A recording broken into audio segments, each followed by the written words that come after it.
Today, I'm going to teach you how to get a women, but we're not going to be doing any of that incel stuff. No, we're going to be aura farming. And the role with the most aura is caster. Tank, no aura. Melee, no aura. Fizz range, definitely no aura. Healer. Now switching to caster by itself isn't going to give you aura, but being a good caster will. So let's go over all the information that all the good casters know so you could be just like them. Now, none of this information is necessarily a secret, but I see so many people lack the fundamentals of casters that I feel like it is important to go over them. Now, I'm going to start by introducing all of the casters and what they provide, so skip here if you want to get straight to the fundamentals. Hey, where do you think you're going? With that out of the way, what are the casters in Final Fantasy XIV? Well, Final Fantasy XIV currently has 4 casters that you could take into endgame content. Summoner, Red Mage, Black Mage, and Pictomancer. Each have their own strengths in certain scenarios, so in order to become a good caster, we should first understand what they are and what they're good at. Up first, we have Summoner. As the name suggests, Summoner uses summons to deal damage and provide utility to the caster and the party. Summoner's strength aligns its minimum number of casts in its rotation to provide high mobility to the user.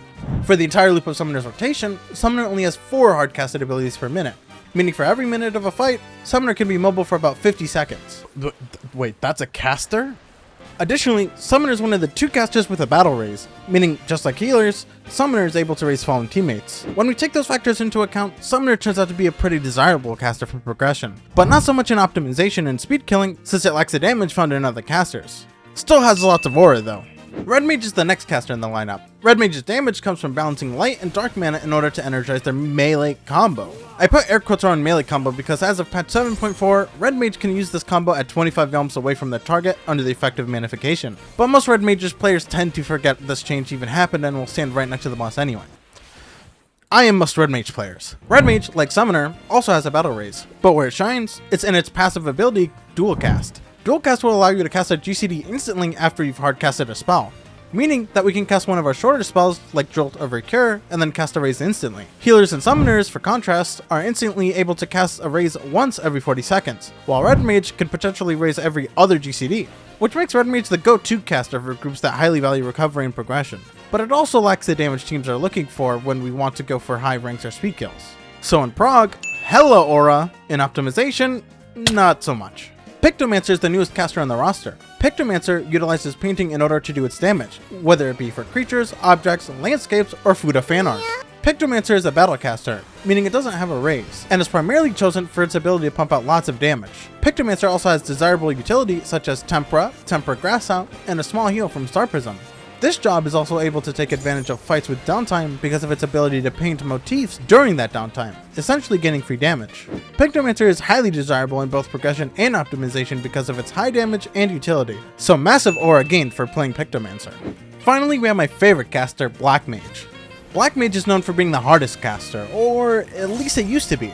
Black Mage utilizes cycling between Umbral Ice and Astral Fire to do its damage. Umbral Ice helps Black Mage recover mana, and Astral Fire allows us to spend that mana on high damage fire spells, such as Fire 4 and Fire 4 and Fire 4. Black Mage is also a battle caster, but unlike all the other casters, it doesn't have a raid buff. Instead, it has a personal buff called Ley Lines. During Ley Lines, your GCD is accelerated, allowing you to cast more GCDs than the rest of your party in an encounter. This, alongside the fact that Black Mage is an exceptional damage dealer, makes picking the job very desirable for progression because it rewards consistency. If you're performing well, you won't be punished if those around you are dying because you don't have a raid buff for them to feed that weakened damage into.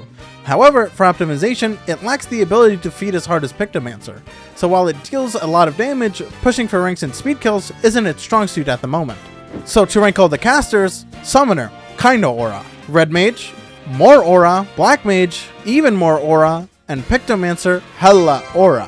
Now before you click off because I don't like your favorite caster, I do want to say that Final Fantasy XIV balances this content so that you are able to pick anything and clear that content. But it's also true that some casters will make that easier than others. In other words, play what you want, but groups are allowed to be picky. I play them all, so I'm good. So now we know a little bit about all the casters, but how do we actually get good at playing them? Well, I'm so glad you asked because I have no idea. I'm kidding, please don't click off. It's time to get serious.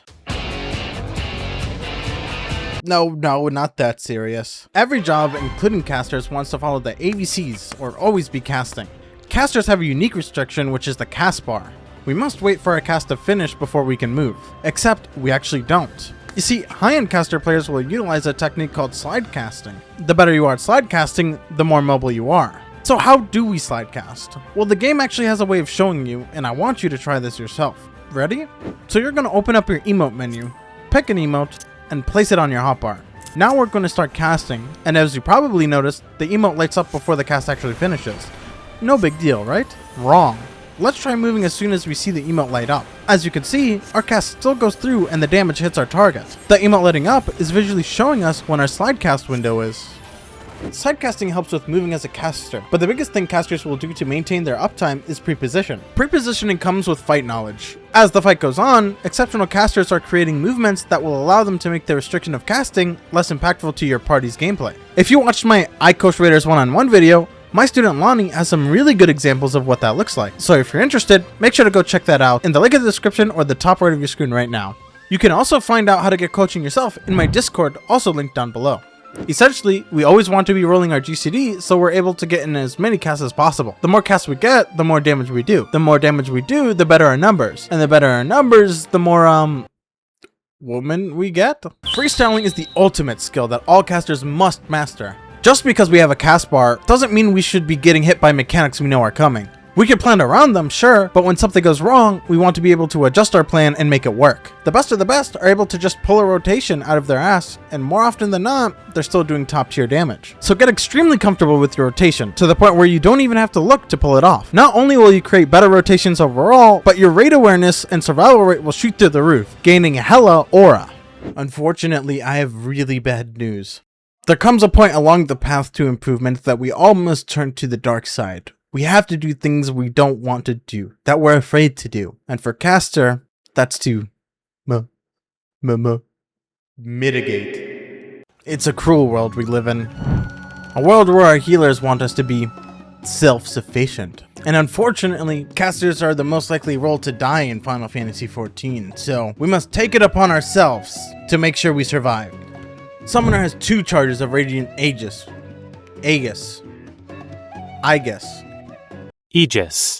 A 20% shield on a 60-second cooldown. Summoner also gains the usage of Rekindle under Phoenix, which is a small regen. Red Mage has Magic Barrier, a 10% magical mitigation and a 5% healing boost on a 2-minute cooldown, as well as for Cure, a targeted heal.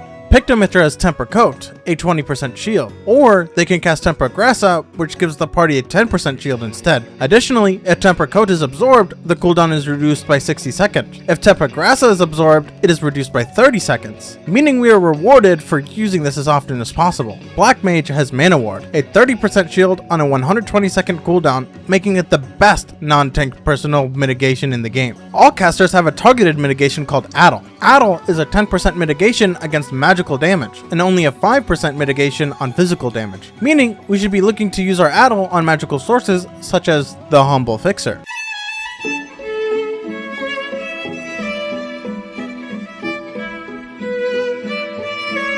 When it comes to strategy, casters can contribute their range in order to allow their melees and healers to position without worry. Usually when learning a strat, we tend to just look at where we're supposed to go and when, but there are cases when we should look to offer our range to support our teammates. For example, in DN Staging 2 Reenactment, the Defamation players are meant to be baiting near or far. Sometimes this player can be a melee, and in order to safely bait this, the melee would have to disengage from the boss. However, we can let our party know that we as casters are willing to adjust so they don't lose that sweet uptime. Now this is something you should communicate, as most players will expect you to follow the strategy to a T. They might not care if you offer, but if you do, your chances of getting laid go up significantly. Those are just a few examples of what casters can do to take some stress off the party. Mate yourself and become the guy who gets paid to do others' homework. There are plenty of things each caster can do rotationally to be better overall, but I feel like that's more of an optimization video over a fundamental video. All the skills mentioned today are useful on every caster, and when switching between them, you'll be just as skilled. So there you go. Hopefully you gained hella aura and are able to get all the cat girls you could ever want.